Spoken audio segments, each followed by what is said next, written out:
Thank you. Once again, your time is so important. I know that the levels of stress, the levels of extending yourself as a parent, as an educator, I really appreciate, the extra efforts. Students, I know that you have your work to do. I'm grateful that you're taking the time to contribute to this conversation. We have 4 basic objectives tonight. We want to share our current state. And the current state was developed from the surrounding circumstances of where we are as a community, but also from the pieces of information that you shared with the group or in your individual groups on last, I think it was the 18th, which was, what day was that, guys? Last Thursday. See how that's going in my life, right?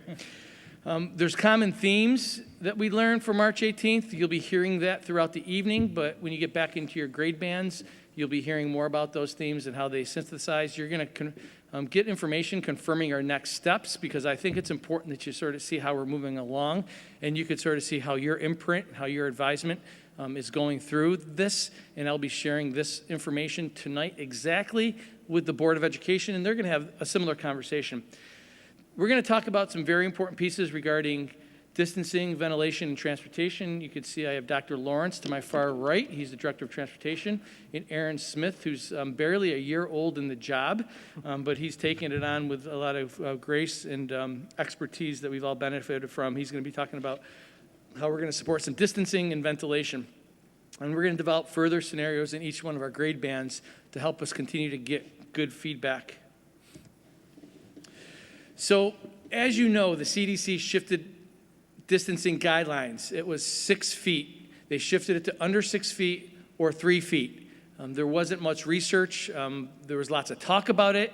It finally came in February, updated guidance just last week as well. Public Health Commissioner Dr. Mendoza, this is important, the County Executive Ed and Bello both support the distancing changes. They've come out, you've seen them on the news, you've heard about it on social media. They sent letters to the Department of Health. And it's important that we recognize that these county leaders, one from our public health commissioner and one from our county executive, stated that they believe in the Center for Disease Control guidance. They issued new physical distancing guidelines for schools, saying that through science, because this has all been based upon science, we're going to continue to stick to the science, and it has shown that students may safely be allowed to sit 3 feet apart in classrooms as long as other mitigation measures, universal masking, are in place, right? Notably, updated guidelines do not require physical barriers. There is no science that substantiates barriers. Barriers feel good. They give a lot of reassurance, but from a scientific standpoint, it's more about ventilation and airflow. But people still do use barriers. We still have barriers. We still may be using them in some instances because we do have a supply of barriers. The new guidance recommends this distancing modification be in place for elementary, middle, and high schools where community transmission rate is low, moderate, or substantial. So elementary schools, you're going to see there's a theme. They're good to go based upon the CDC guidance, right? It just requires this concept of cohorting if they're in a high transmission zone and 3 feet. We're going to talk about how we're going to try to be greater than 3 feet, but less than 6 feet to support this. In the middle and high schools, you're good to go if you are in the moderate or low zones, right, at 3 feet distancing. And again, the same concept, less than 6 feet, greater than 3 feet. However, as you look in this letter, they delineate if you are in the red zone for the high school or middle school. They say that you need to be 6 feet, 6 feet in as much as you can, unless you can cohort. And we're going to make a proposal as we move through this that our master scheduling allows us to cohort or allows us to contact trace and understand where kids are period by period. We have a very effective contact tracing process. if there is an infection, we are able to understand where kids are.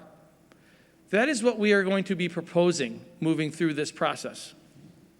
Again, this is just another way to look at it. For those of you who know me, I love charts.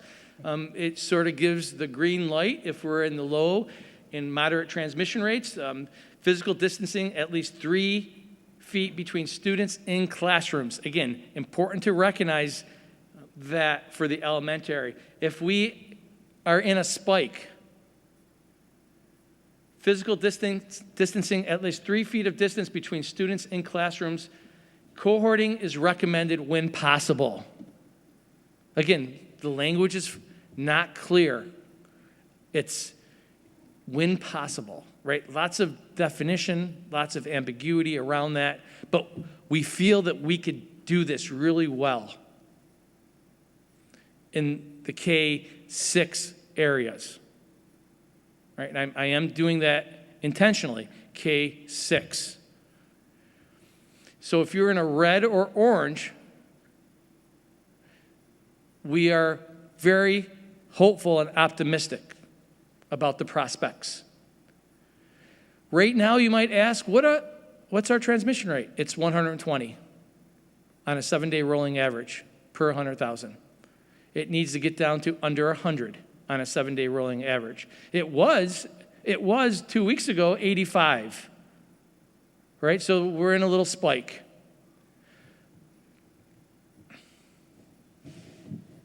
Here's the high school and middle school, middle school and high school. The low and moderate transmissions, it speaks to physical distancing at least 3 feet between students in classrooms. I think we're going to be able to do greater than 3 feet. And if there are tight spaces, as our administrators will speak to in their grade bands, how they're going to mitigate or manage tighter spaces. If we are in an orange or red transmission, it speaks about recommending cohorting when possible. Again, the language is not that clear. It provides ambiguity. And each person might have a different level of understanding and interpretation of what when possible means. We are going to be proposing, I'm saying it again, that through our contact tracing, we can identify where kids are.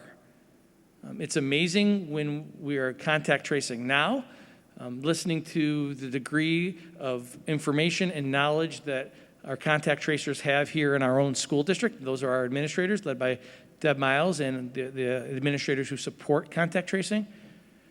I know they work closely with the Monroe County Department of Health on that, so they're not on an island doing that, but we can identify where kids are, just like you can for the hockey team or the football team. Right? They're out there right now. They're practicing less than 6 feet, masking in as much as that they can tolerate it. Right?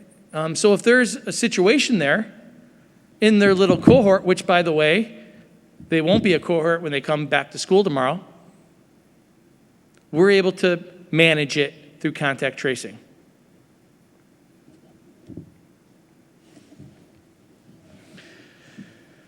Here's the statement that I've been saying over and over again.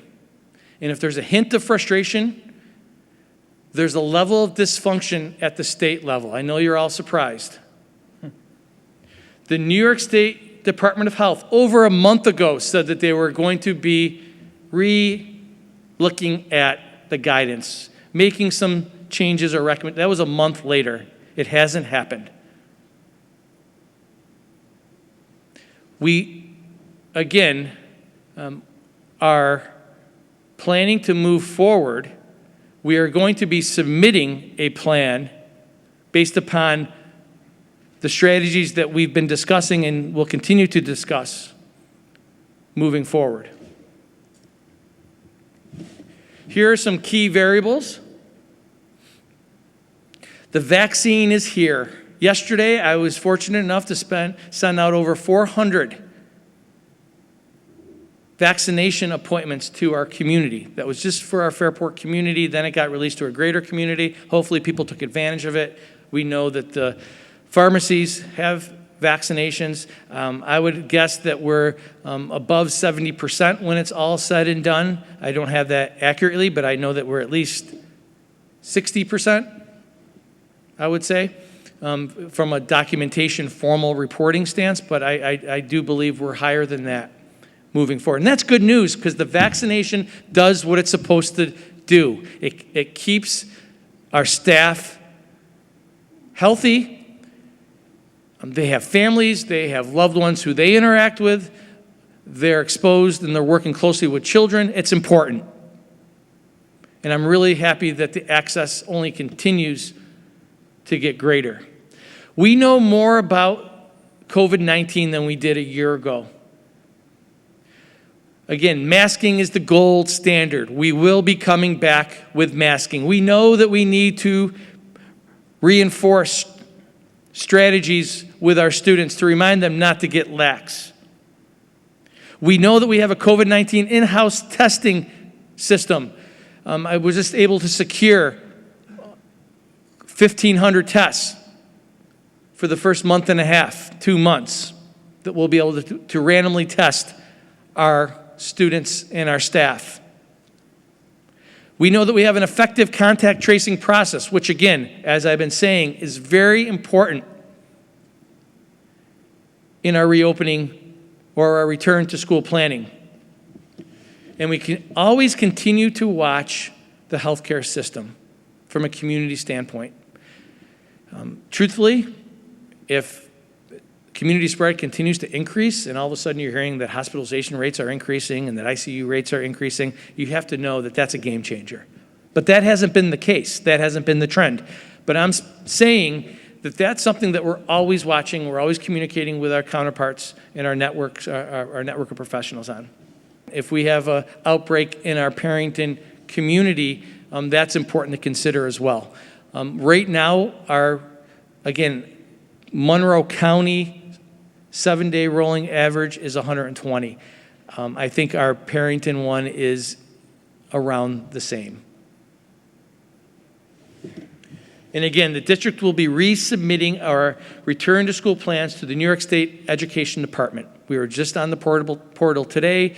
There's parts of that plan that we need to adjust, and we're going to submit it.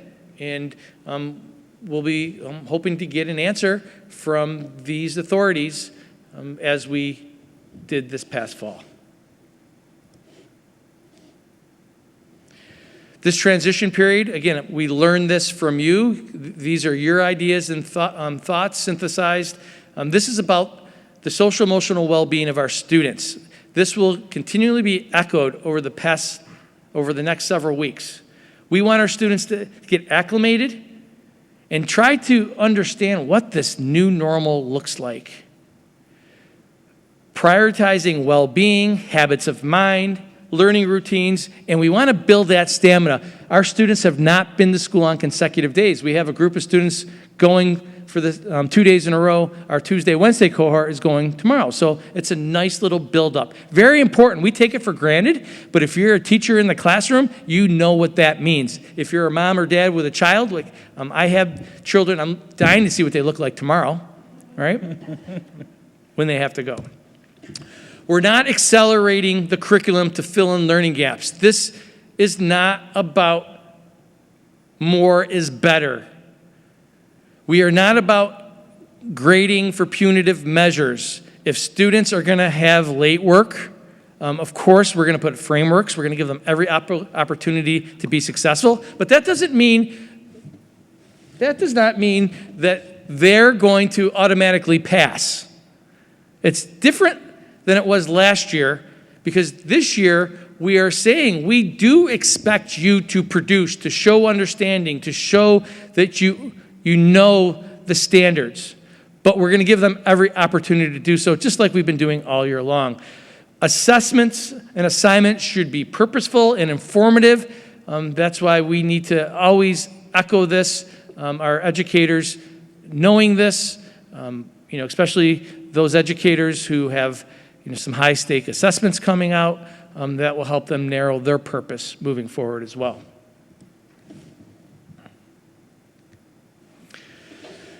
Again, this is about getting ready for the fall.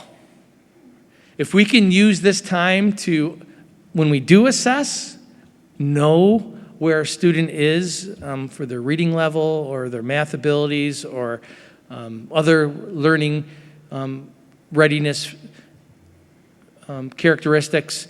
So when they come to school in the fall, we're ready to support them. This will help us with our curriculum writing this summer because we need to narrow the curriculum down. And we're going to learn from this, and we're going to be thoughtful and methodical just so we can meet students where they are and have their academic needs met. Again, we need to know we are preparing to return to school for in-person and virtual learning 5 days per week on Monday, April 19th, 2021. This is going to be hard. Make no mistake about it. It's even going to sound counterintuitive. We have families out there that are saying that the hybrid's working for them now. How could you shift gears on us? We're going to in-person learning for 5 days and online learning for 5 days. That has implications in the K-5 world. In fact, I will be communicating directly with our teachers and our parents of virtual learners tomorrow before the board conversation. Because they just need to keep hearing it, right? And I want them to hear it from me in a letter, in a personal way. That's still going to fall way short, by the way. It's not a best practice. However, we feel the benefits outweigh the detriments in this case of trying to get students back to school. In the laundry list, we've all seen it. The importance of reconnecting, re-engaging all of our students in as much as we possibly can is a priority. 612, they have to be on the computer. They're going to meet synchronously.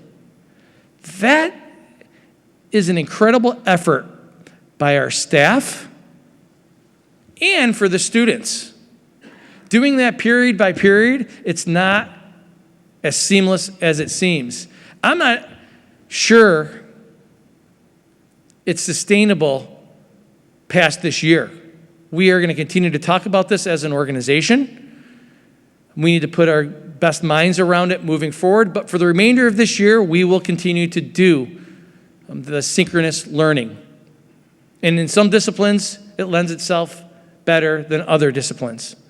So more to come on that from a big picture standpoint, but for this year, we will be doing the synchronous learning. And again, it's been an incredible effort. Our teachers really stepped up and said that they wanted to own it, but we need to continue to look at it moving forward as an instructional model.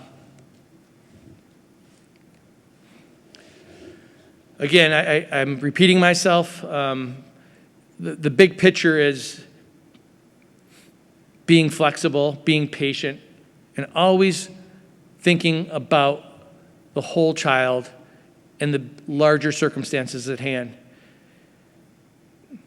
Easing students back and building stamina. Wouldn't it be great if we're able to just come back in the fall and we didn't have to have all this energy, right? If we, this energy, and if we frame it right here and we pace it right here, right now, moving forward, this could be done the right way. Planning is crucial. Teacher planning days are needed. You'll be hearing me talk about in a little bit, student asynchronous days and educator planning days. We do need to hire staff. Again, speaks to the reason why we need multiple weeks to do this. We need to balance class sizes. We need to hire teacher assistants, substitute teachers to support all the different moving parts. Here's my trusty timeline. Here we are on the 23rd. Tomorrow is a special board meeting. With this conversation or this having the same exact conversation, you shouldn't see different conversations. You'll just have different people interacting. I encourage you to tune in.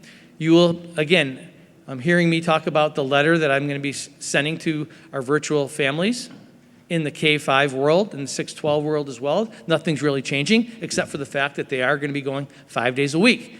That's going to make a difference for them. I don't want to underplay that as well. Virtual staff meeting tomorrow. I'll be sharing similar information tomorrow with our staff, and then have a community meeting on Thursday as well. Please tune into that. And then I'll be sending a final survey to parents to confirm placements and transportation requests on Friday the 26th. Mr. Lawrence will be talking more about that piece.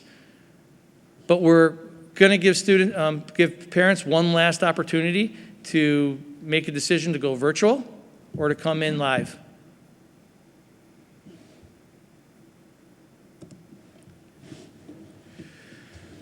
We'll be recommending, or you'll be hearing me recommend and talk about Asynchronous Learning Day for students on April 16th. That's a Friday. Again, this was from the collective wisdom of the group, and I hope you hear a lot of what I've said is the collective wisdom of the group so far. We plan on returning to full-time in-person and virtual learning on Monday the 19th. I'm being redundant. But we also plan on easing our students into the process along with our staff. They're starting the year over. We've never started the year in April, call it May, the fourth marking period. They need planning time. They need to monitor and adjust. So we're going to be talking in the next couple days, putting specific dates out there. And I guarantee you this, I learned this from my administrators, there's no good date. There's always a date that's going to run into an annual review or it's going to impact another important event that's occurring. But the priority is to get students in, to try to give staff, as much staff as possible, the amount of time and planning that they need moving forward. And we have those 2 planning days, the last 2 Wednesdays in April. Again, part of the idea of easing students in.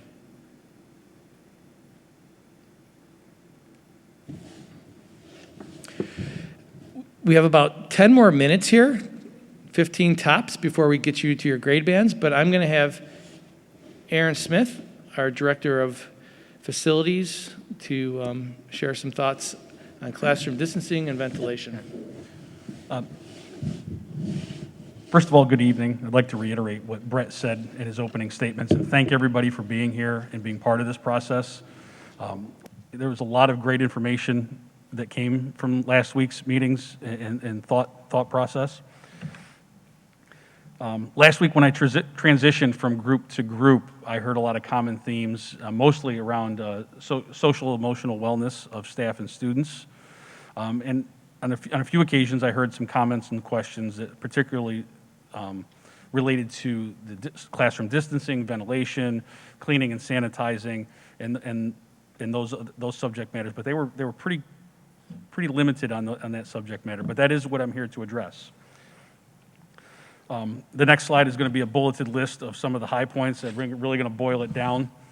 But this is a collective list of, this isn't my list. This is collaboration with Labella Associates, our architect firm, ME Engineering, our mechanical firm, our BOCES Health and Safety representative, the safety consultant from our insurance company, the New York State Insurance Reciprocal. Let's see, our infrastructure management system, Day Automation, custodial equipment supplier Hilliard, and a listserv of my colleagues from across the region and across from the state. So this is all the greatest minds putting it together based on what Fairport has to offer and the tools and resources we have. I'm going to quickly go down through this. If anybody here has any questions that they want further detail in, you can try to find me after your breakout groups, or you can email me at asmith@fairport.org. Teachers, that'll be easy for you to find. I'm sure you'll find it rather quickly, but anybody who's not a teacher, asmith@fairport.org. Happy to help answer any specific information you want to know. Social distancing. Right now I'm coordinating with site-specific building plans to create Social distancing plans for classrooms. I know some classrooms lend themselves better than others, and I've addressed that with some of the staff when they've asked questions. They think, what if I need help? Absolutely. First of all, I'm going to have a floor plan that kind of gives us a rough estimate, and then if I have to go out one by one, that's what we'll do to make that the best fit. I've even talked with building administrators. Sometimes right now we're settled into a classroom. It may make sense to switch the function of certain classrooms in certain buildings. If we have a larger class in a smaller room, we're going to flip-flop that with another group. It's not ideal, but it's what we need to do to make this work. Cleaning protocols, disinfection of frequently touched surfaces, sink faucets, toilet flush valves, drinking fountains, door knobs, locker handles. Just continue to do that as a recommended best practice. We standardize across the district standard operating procedures. We've created job cards so that there is no question at any given point in time what is being done or what should be being done. And then the introduction of technology and different equipment and infrastructure, electric sprayers, microfiber cloths and rags and mops to increase efficiency in our operation. I know Matt likes to boast every once in a while. We managed to do all of this without hiring additional staff, which is not an easy task. And then the ventilation and air filtration. We have a full air exchange every hour during regular occupancy. We continue the air exchanges 2 hours prior regular occupancy. And then we've increased our filtration rates to MERV 13 air filtration. Those are the real kind of nuts and bolts of what we've got going on for distancing, ventilation, cleaning, and sanitizing. And again, if there's any other questions, you can see me after the breakout groups or send me an email. I'm happy to answer anything you may have. So again, we understand that the ventilation and the air filtration is incredibly important. With windows being open, fans being brought in, the air exchange is occurring every 2 hours prior to occupancy. The filtration, are we operating at maximum efficiency, or if we didn't open the windows, would we still be? It's a very short question and a very long answer. If you open the windows, you will get a higher volume. Well, you'll get what they call passive ventilation at that point. It will no longer be filtered, but it will be an abundance of fresh air. If it's 95 degrees outside and you open a window, it will no longer balance that thing to make the most comfortable air possible. I know for some people, and I can guarantee there's some thoughts of staff members in the room right now that are thinking, well, you should be in my classroom, it's stifling. I know, however, the building management system works when we let it work, but when we open a window, it kind of circumvents those systems that are in place. Again, it's no longer filtered. But all those are recommendations that we've heard from all the regulatory agencies. So as far as, hey, what's the $1 million answer? We have them all, right? Right. I think, Right. and whether it's air infiltration, you talked about, we're cooling buildings down longer than we need to, Right. and happily doing that, running Right. our systems longer than we need to. So when you come into school, there'll be fresh air. Our systems are effective and efficient in that way. To kind of add, we're constantly monitoring the situation. Once we first opened up our schools and brought people back in September, we did the 2 hours before and 2 hours after as it was recommended. As things started to open up a little more and activity started to linger into the evenings, well, now we're considering that occupied. We ventilate until midnight, every night, 7 days a week, period.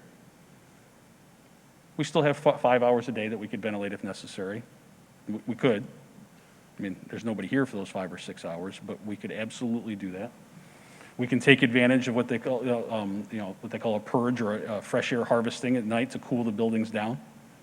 There are other things that we can do as the demand requires us to do so. Thank you. I'd like to transition to, again, part of what I call the kitchen sink, because we just expect it to work. Transportation is such an important part of this whole process. Dr. Lawrence is going to spend some time talking about the things that we're hoping to accomplish and some of the important strategies moving forward. Thank you, Superintendent Provenzano, and thank you for all for joining us tonight. So just to give you an update of where we're at, our transportation team has been working really hard, not only doing operations and getting everything ready for Wednesdays, but we're also working on getting routes ready for April 19th, and they've been doing a great job. Our plans are to send out the electronic bus passes, the same that we did in the beginning of the year, through Parent Square. So if you want to mark the date, Monday, April 12th should be the date that the bus passes go out through Parent Square for everyone. We're also looking to send out childcare passes, so if you've got childcare arrangements, make sure that you look on our website. We did send out a link to everyone, but make sure you update your childcare requirements, and the pink passes for students in grades K through 8 will be sent out in time for you to receive those prior to the 19th. We're currently developing the routes. We're about 50% done. Like I said, hats off to the people in the office for really doing double duty. We anticipate 2 to 3 students per seat, depending on ridership. We're going to contract 3 additional buses to help with the loads and also the timing, especially in the afternoon. So hopefully that will alleviate some of that. Masks will be worn on the buses, just like in the classrooms as we're currently doing. We'll end up utilizing assigned seats for grades K through 12. Window hatches, roof hatches will be vented or in the open position. Bus cleaning practices, same as what we've been doing. They're cleaned after the morning, midday, and afternoon runs, and also commonly touched surfaces are wiped down between runs when feasible. And then the buses are disinfected on Wednesdays. We're also going to be sending out a survey to confirm transportation needs for students very soon. So if you get that survey, we're going to make it real quick and easy, whether you need transportation or not. I would encourage people to really be aware if you say, geez, you know, I might need it if my kid drives and the car breaks down. Please say that you don't need it if that's the case. If there's an exception, all you need to do is call us and say, hey, you know, we normally don't ride, but this is an exception. Can you pick up my child tomorrow? No problem. So it really is going to be helpful if we get some good results on the survey that we send out, because that helps us with our seating. Encourage students to ride the bus if possible. There's going to be some traffic congestion at the schools with double the cars. So we do have capacity, and then if you feel more comfortable driving, obviously that's your choice, but it's a balance, and we'll send a survey out for that. Thank you. Yeah.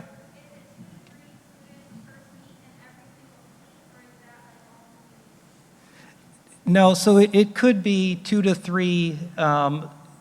With the high school or the secondary, I'm forecasting it would be 2 to a seat, so 44 students per bus. There again, depending on the ridership, is a worst case for the secondary. Elementary, depending on the ridership levels, it could be 3 to a seat, similar to prior to COVID. Obviously, masking is a big strategy that we use to contain COVID, and it's worked successfully. And the assigned seat piece is helpful for our contact tracers. If there is an infection, we'll know exactly where the student was sitting. I would also say that our transportation department has access to to vaccines. They've had access to vaccines for several weeks now.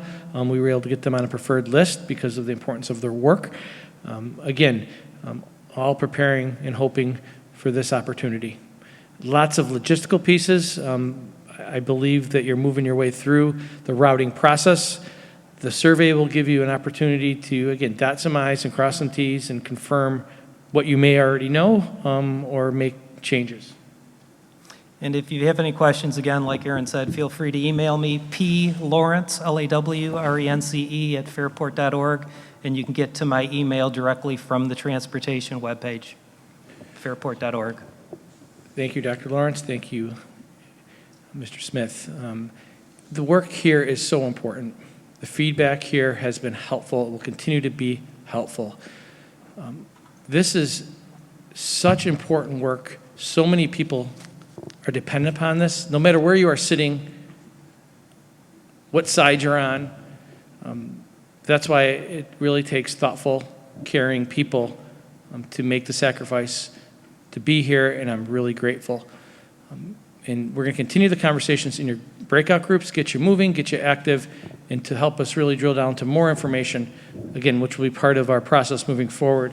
We're going to review common themes in your breakout groups. Your facilitators, your master facilitators, and amazing administrators will be there to facilitate that process.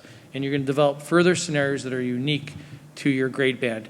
Again, your grade bands or your breakout rooms are right up here, just in the same spot that you were in. I'll be roaming and admiring and greatly appreciating the thoughtful conversations. Thank you.